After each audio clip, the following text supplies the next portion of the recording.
સીતારામ સૌ ખેડૂત મિત્રોને અમારી યુટ્યુબ ચેનલ પાયલ એગ્રો એજન્સીમાં આપ સૌનું હાર્દિક સ્વાગત કરીએ છીએ। અમે લાઈવ ઘઉંનું ફિલ્ડ જોવા આવ્યા છીએ। ઉકાભાઈ કાળુભાઈ બારૈયા, ગામ છે ભાણવડ, તેની વાડી ઉપર ઊભા છીએ અને તમારી નજર સમકક્ષ અમે બતાવી છે કે ભાઈ આ ઘઉં જે છે વંતારા કંપનીના GW496 કે આ વર્ષે પહેલી વર્ષથી વંતારા કંપનીએ GW496 માર્કેટની અંદર આપ્યા હતા।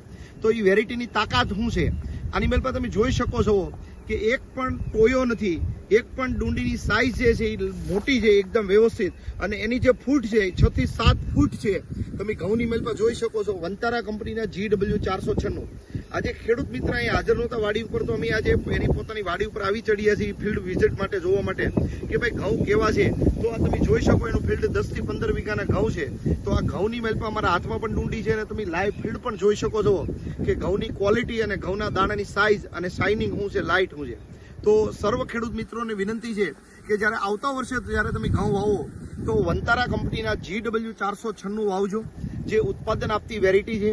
ટોયા પણ એક પણ નહીં આવે। બીજા નંબરની અંદર ક્વોલિટી વાઇઝ દાણાની ખાવામાં સ્વાદિષ્ટ છે। આની જે રોટલી બનશે એકદમ મુલાયમ બનશે, સ્વાદિષ્ટ બનશે, ખાવા માટે અતિ ઉત્તમ જાત હોય તો GW496। પણ ઘઉં લેવાના વંતારા કંપનીના GW496 ખેડૂત મિત્રોને મારી વિનંતી છે કે આવતા વર્ષે જ્યારે ઘઉંનું બિયારણ જે તમે લેવા નીકળો અને લ્યો ત્યારે વંતારા કંપનીના GW496 આ ઘઉં તમને મળી રહેશે। અમારી મહુવાની અંદર પેઢી છે પાયલ એગ્રો એજન્સી, પાયલ કૃષિ મોલ। અમારી મહુવાની અંદર 2 શાખા છે, તળાજાની અંદર 1 શાખા છે પાયલ સીડ્સ, ત્યાં પણ તમને મળી રહેશે। તો સર્વ ખેડૂત મિત્રોને વિનંતી કે આવતા વર્ષે જ્યારે ઘઉંનું બિયારણ તમે વાવો તો વંતારા કંપનીના GW496 વાવજો।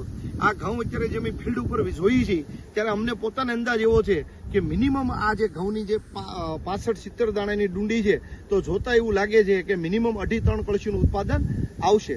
તો આવતા વર્ષે જ્યારે તમે ઘઉં લ્યો છો તો વંતારા કંપનીના ઘઉં વાવજો એવી સર્વ ખેડૂત મિત્રોને મારી અપીલ છે અને નમ્ર વિનંતી છે કે વંતારા કંપનીના GW496 ઘઉં તમે વાવો। અને આ ફિલ્ડનો વિઝિટ તમે જોઈ શકો છો, 15-20 વીઘાના ઘઉં છે, તમે જોઈ શકો છો કે ઘઉંની ક્વોલિટી અને ઘઉંની ફૂટ અને શાઇનિંગ અને લાઇટ આ પાકી ગયા છે।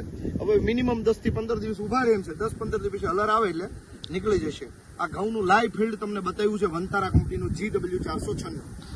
મગનભાઈ આજે ઘઉં આપણે જે જોયા અત્યારે, તો આ ઘઉંમાં જે દાણાની જે લાઇટ છે, દાણો એકદમ તેલિયો દાણો છે, રેડી, કારણ કે આપણે જે દાણો હમણાં કાઢ્યો હતો રેડી, જે પાકે ઉપર જે આવી ગયા છે તો એની એકદમ લાઇટ એ પણ આપણે ખેડૂત મિત્રોને બતાડી શકીએ। જે એક ડુંડી તોડીને જે હાવ પાક ઉપર આવી ગઈ, જેનો દાણો તમે જોઈ દાણો તોડીને બતાવું એટલે તમને ખ્યાલ આવે।